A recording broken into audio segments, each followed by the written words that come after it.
आज हमारे साथ हैं झारखंड विधानसभा अध्यक्ष रविंद्र नाथ महतो जी।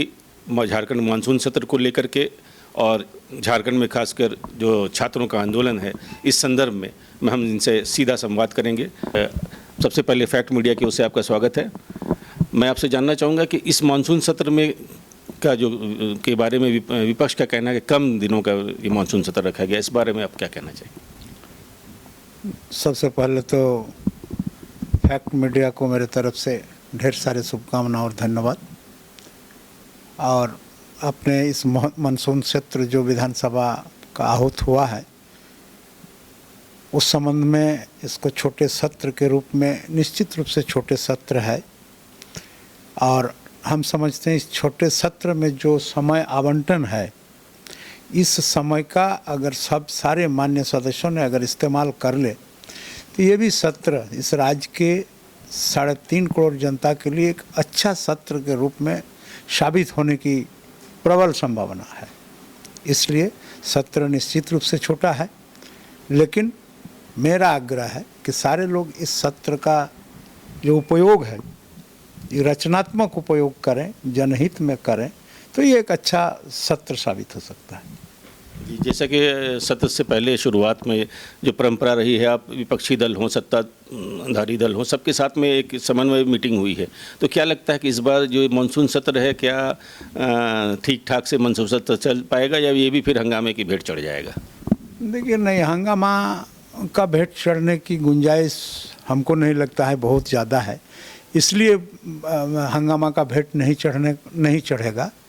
और सारे लोग विषय समझते हैं, कोई भी विषय का समाधान डिस्कशन डेलिब्रेशन से ही संभव हो पाता है। इसलिए सारे लोग चाहेंगे कि उनके समक्ष जो उत्पन्न समस्या है, उस समस्या को सदन पटल पर ढंग से रखने का और उसमें एक पक्ष और विपक्ष समन्वय स्थापित करके उसको समाधान करने का।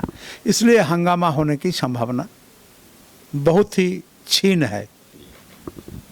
अब एक अंतिम सवाल, छात्र आंदोलन पर बैठे हुए हैं 13 दिन से झारखंड में, इस विषय को लेकर के अब उन्होंने विधानसभा की ओर प्रस्थान करने का भी निर्णय लिया। जिस तरह से जंतर मंतर में हम लोगों ने देखा था कि वो प्रधानमंत्री कार्यालय की तरफ मूव किए थे, और सरकार की ओर से भी पहल की गई है कि मंत्रियों का, जैसा कि जानकारी मिली है, गठन किया गया है, बात कर रहे हैं। आप क्योंकि सर्वोच्च पद पर बैठे हैं, वहाँ पर आप संवैधानिक पद पे, क्या इस विषय को लेकर के सत्ता पक्ष और विपक्ष के बीच में जो तकरार की स्थिति, इसमें छात्रों का कहाँ पर, इसमें छात्र कितना लाभान्वित होने वाले हैं इससे? देखिए, हाल के दिनों में छात्र के संबंध में जो परिस्थिति हमारा राज्य के अंदर उत्पन्न हुआ है, लेकिन इसको अगर आप बृहद दृष्टि से तो देखेंगे तो ये समस्या कमोबेश पूरे देश के अंदर में है। और हमेशा इस तरह का खबर समय समय पर आप लोगों के माध्यम से, विभिन्न मीडिया के माध्यम से आते ही रहता है। और मैं तो धन्यवाद दूंगा हमारे आदरणीय मुख्यमंत्री को और उनके कैबिनेट के साथियों को कि लोगों ने जैसे ही ये सूचना उन लोगों के संज्ञान में आया, वैसे ही कार्रवाई करना प्रारंभ कर दिए हैं और उस पर गहन कार्रवाई चल रहा है। और हमको लगता है छात्रों के साथ भी उन लोगों को आप ही के माध्यम से, यानी मीडिया के माध्यम से वार्ता भी हो रहा है कि सरकार आपके सारे प्रश्नों का उत्तर देने के लिए तत्पर है और आपको हर हाल में न्याय दिलाएंगे। और विषय राजनीति नहीं है, विषय छात्रों के भविष्य को सुरक्षित करना है। और छात्रों के भविष्य को सुरक्षित करने के लिए जो भी आवश्यक कदम सरकार के तरफ से उठाने की आवश्यकता है, सरकार इससे पीछे नहीं हटेगी। तो हमको लगता है कि छात्रों का जो मांग है, छात्रों का जो डिमांड है, उस डिमांड के प्रति हमारे ये संवेदनशील सरकार गंभीर है। और छात्र भी, हमको लगता है, ये विषय समझ रहे हैं। और जैसे ही छात्र और सरकार के बीच में वार्ता होना प्रारंभ होगा, हमको लगता है ये भी समाधान हो जाएगा।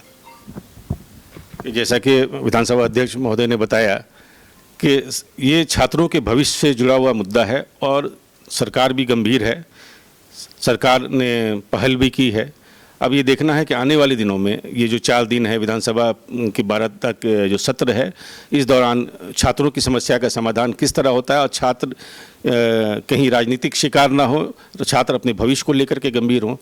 हम इस चर्चा को यहीं विराम देते हैं। कल फिर इस विषय पर हम बात करेंगे किसी अन्य मंत्री और विधायक से। धन्यवाद।